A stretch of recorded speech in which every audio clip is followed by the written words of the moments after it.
Hello, everybody. Here I am again. I had such a good day today.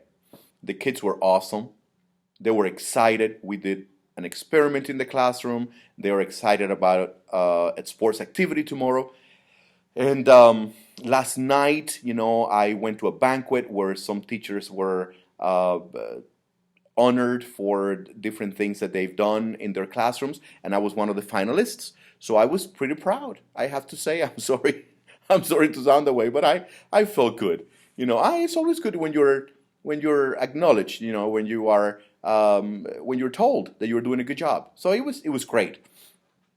I want to thank you for watching.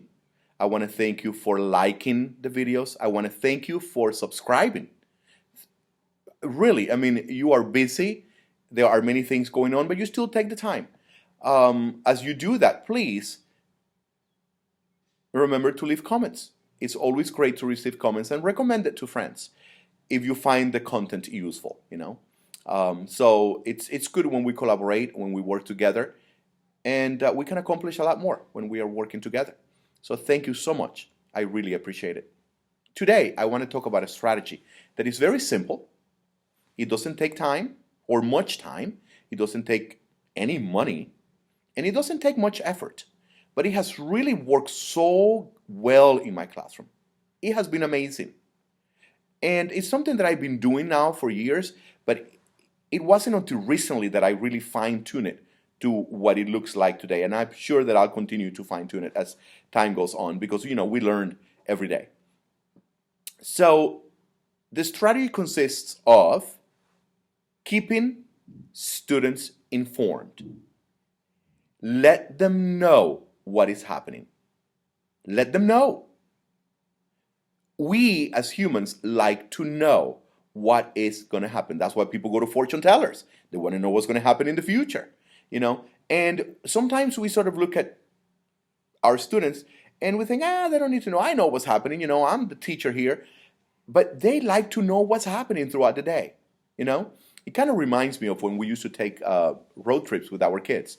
And they were constantly asking questions. When are we going to get there? And when are we going to stop? And, where are we going to eat? And when are we going to eat? And what are we going to do when we get there? All sorts of questions. And we knew the answer to the questions, most of them, but it never occurred to us to tell them, to explain to them what was happening throughout that day. And why not? Why not tell them? And this story has nothing to do with anything, but I just remember one of those times when we were on a road trip. Our kids were in the back seat, and they had been playing some games or whatever. They found ways to entertain themselves. There were no movies. We used to listen to books on tapes and stuff like that. But most of the time, they found ways to entertain themselves when they were not asking questions. And we kept hearing Natalie, our daughter, Renee, give me a Dorito. Renee, I want a Dorito. Renee, can you give me a Dorito, please? And Renee would not. He would not give her that Dorito. And finally we hear Natalie goes, charge! She grabbed the Dorito, grabbed the bag, grabbed the Dorito out, put the bag back. I asked you, and you didn't do it. And that's our daughter. She takes things into her own hands, and she's a go-getter. But anyways, I just thought about that. We need to keep our students informed. This is what I do. So in the morning, the day before, I write the essential questions that I'm going to discuss that day, that we're going to talk about that day. And in the morning, we go one by one. Like today, for example, we talked about, what was the civil rights movement and how does it affect us today. So it was like a general explanation of what that was, And then for math, we're doing a project where I give them $20,000, not for real, of course, but they have $20,000 to spend on a vacation, and then they have to find the hotels, the flights, all of that, and they subtract. For literacy, we're doing Greek and Latin roots. So we're doing different things like that. So in the morning, I explain to them, or we go over the questions. If there is anything happening that day in school, I let them know. If there is anything happening throughout the week, I let them know. They are informed. They never have to guess. So they know exactly what is happening. They don't have to ask a friend. They don't have to ask anybody because they know exactly what is happening. And throughout the day, I give them little updates if something has changed, And even before we go to lunch, I tell them, okay, when we come back from lunch, remember we're going to do this, this, this, and this. Oop, there goes the light. This light always comes off. I'm going to go turn it on. One moment, please.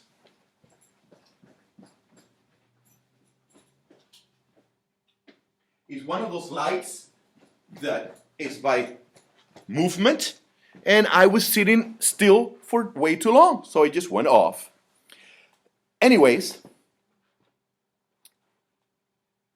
I keep my students informed. So that not only takes the guessing away, but it makes them feel part of the classroom. They know what's going on. They know, even when I'm going to be absent in 2 or 3 days, I'll tell them, hey, I'm going to be absent that day, you're going to have a sub, or you might have to be split, so they know, they're in the loop, they know exactly what is going on. It has worked wonders in my classroom. And I haven't had to spend any money on that. It's just a very simple strategy that works so well.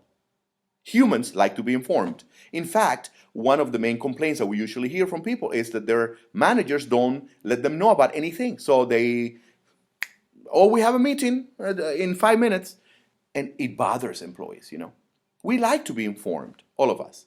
And our students do too, It really minimizes behavior problems. And it's something so simple. And, just taking a little bit farther, at the end of the day, we go over the questions. Did we answer this question?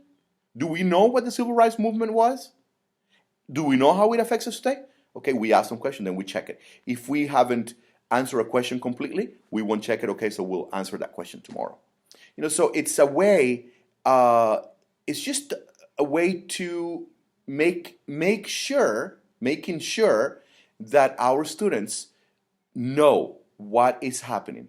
They don't have a lot of structure sometimes at home. Well, many of them do, I should not generalize, but many of them don't. And they do yearn for that structure. And when we give it to them, they appreciate it. And they yearn to be informed as well. They want to know what is happening. That means that they matter. They matter because we told them what was happening. So I hope that you're able to implement this strategy in your classroom if you don't already do it. And when you do, please let us know how it has worked. It has worked wonders for me, and I hope that it does the same for you. So thank you so much for taking the time to listen to my rambling, And I really want to thank you for subscribing and ask you again to do it if you find the content useful, and recommend it to friends as well.